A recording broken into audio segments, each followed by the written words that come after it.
ദൈവവിശ്വാസം ഇല്ലാതാകാനുള്ള കാരണം എന്തായിരുന്നു? അങ്ങനെ വിശ്വാസം പോകാനായിട്ട് വലിയ സ്ട്രൈക്കിംഗ് ആയിട്ടുള്ള എക്സ്പീരിയൻസ് ഒന്നും ലൈഫിൽ ഉണ്ടായിട്ടില്ല. ഇത് ഓട്ടോമാറ്റിക്കലി പോയതാണ്. ശരിക്കും വിശ്വസിക്കാനായിട്ടാണ് പാട്. കോമൺ സെൻസ് ഉള്ള ഒരു ആൾക്ക് ദൈവത്തെയോ അല്ലെങ്കിൽ മതത്തെയോ ഒന്നും വിശ്വസിക്കാനായിട്ട് പറ്റുമെന്ന് എനിക്ക് ചിന്തിക്കാൻ പറ്റുന്നില്ല. ഞാൻ ആയിരിക്കുന്ന ജീവിതത്തിൽ തൃപ്തിയുള്ള ഒരു മനുഷ്യന് ശരിക്കും പറഞ്ഞാൽ മറ്റൊരു കാണാത്ത ദൈവത്തെ ഒന്നും വിശ്വസിക്കേണ്ട ആവശ്യമുണ്ടെന്ന് എനിക്ക് തോന്നുന്നു. ചിലവരൊക്കെ വിചാരേ ദൈവം ഇല്ല എന്ന് പറഞ്ഞിട്ട് 4 BGM കുത്തിത്തിരിക്കിയിട്ട് ഒരു 3-4 സിഗിമിയും ഹൂ ഹി ഹാ എന്നൊക്കെ പറഞ്ഞാലേ ദൈവം ഇല്ലാതാകുന്ന. ഞാനേ സിമ്പിളായിട്ട് എല്ലാവർക്കും മനസ്സിലാവുന്ന രീതിയിൽ ചെറിയൊരു ഉദാഹരണം പറയാം.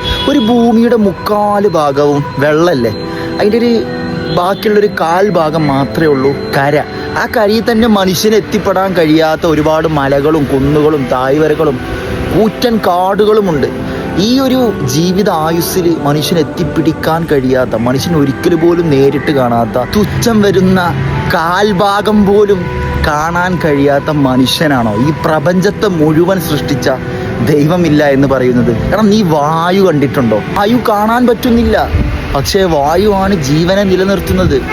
ദൈവത്തെ കാണാൻ പറ്റുന്നില്ല, പക്ഷെ മനുഷ്യരുടെ ജീവന്റെ നിലനിൽപ്പ് നിലനിർത്തുന്നത് ദൈവമാണ്. ഏകദേശം ഒരു 2 ദിവസങ്ങൾക്ക് മുമ്പ് റീൽസുകൾ ഇങ്ങനെ സ്ക്രോൾ ചെയ്യുമ്പോഴാണ് ഒരു സിനിമയുടെ ഭാഗമാണെന്ന് തോന്നുന്നു. ഒരു കഥാപാത്രമായി അഭിനയിക്കുന്ന ഒരു വ്യക്തി മറ്റൊരു കഥാപാത്രത്തോട് ചോദിക്കുന്നു, എടാ നീ ദുബായ് കണ്ടിട്ടുണ്ടോ?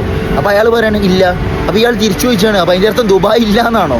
എടാ അതേപോലെ തന്നെയാണ്. അപ്പം നിങ്ങൾ പറയണ്ടോ ദുബായ് കുറേ ആൾക്കാർ കണ്ടിട്ടുണ്ടാവും. എടാ നമ്മളെപ്പോലെ കളിമണ്ണ് തന്നെ സൃഷ്ടിച്ച പ്രവാചകൻ മുത്തു മുഹമ്മദ് മുസ്തഫ സല്ലല്ലാഹു അലൈഹി വസല്ലം തങ്ങൾ ലൈലത്തു നസറ ബിഹി മിനൽ മസ്ജിദിൽ ഹറാം ഇലൽ മസ്ജിദിൽ അഖ്സ, മസ്ജിദുൽ ഹറാമിൽ നിന്ന് മസ്ജിദുൽ അഖ്സയിൽ ഉടനീളം സഞ്ചരിച്ച അതിമനോഹരമായ അത്ഭുതകരമായ യാത്രയിൽ ദൈവത്തെ നേരിട്ട് കണ്ടിട്ടുണ്ട്. ആ പ്രവാചകൻ അത് വന്ന് സ്വഹാബിങ്ങൾക്ക് പറഞ്ഞു കൊടുത്തിട്ടുണ്ട്. എങ്കിലും ഉണ്ട് എന്നുള്ള കാര്യത്തിന് ഇല്ല എന്ന് വിശ്വസിക്കാനാണല്ലോ ജനങ്ങൾക്ക് താല്പര്യം.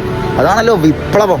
നമ്മൾക്കൊക്കെ എപ്പോഴെങ്കിലും ഒരു ഭയം വന്ന് നോക്കണ്ടേ? അതല്ലെങ്കിൽ ജീവിതത്തിന്റെ ഏതെങ്കിലും ഒരു നിമിഷത്തിൽ ഒറ്റപ്പെട്ട് നോക്കണ്ടേ? ഈ ദൈവം ഇല്ല എന്ന് പറയണ നീ പോലും പിടിക്കടാ ഈ കാണാത്ത ദൈവത്തെ. നീ പറയണ പോലെ തന്നെ ഇസ്ലാമിനെയും പരിഹസിച്ചിട്ട് ദൈവം ഇല്ല എന്ന് പറഞ്ഞിട്ട് ഈ ദൈവം ഉണ്ടെങ്കിൽ തന്നെ ഓൻ ഞാൻ കൊല്ലുന്നു പറഞ്ഞിട്ട് ഏണിപ്പടികൾ മേലൊക്കെ ഉണ്ടാക്കിയ ഒരു ഫിറൗൻ എന്ന് പറഞ്ഞ സാധനം ഉണ്ടാകുന്നു. ഇന്ന് മ്യൂസിയത്തിൽ ഡമ്മി ആൾക്കാർ ഇങ്ങനെ കണ്ടുപോവാണ്. വെള്ളത്തിൽ മുങ്ങി മരിക്കുമ്പോൾ നീന്താൻ പോലും അറിയാത്ത ഓനും തൊണ്ടക്കുയി കഴിഞ്ഞപ്പോൾ അശ്വത് അല്ലാ അശ്വത് തന്നെ മുഹമ്മദ് റസൂലുള്ളാഹി എന്ന് പറഞ്ഞിരിക്കണു. ഇതൊക്കെ തിരിച്ചറിയാനേ തൊണ്ടക്കുയും കഴിയേണ്ടി വരും. പക്ഷെ തൊണ്ടക്കുയിന്റെ മുമ്പ് എത്തുന്നതിന് മുമ്പ് ചേഞ്ച് ആവാൻ നോക്കുക.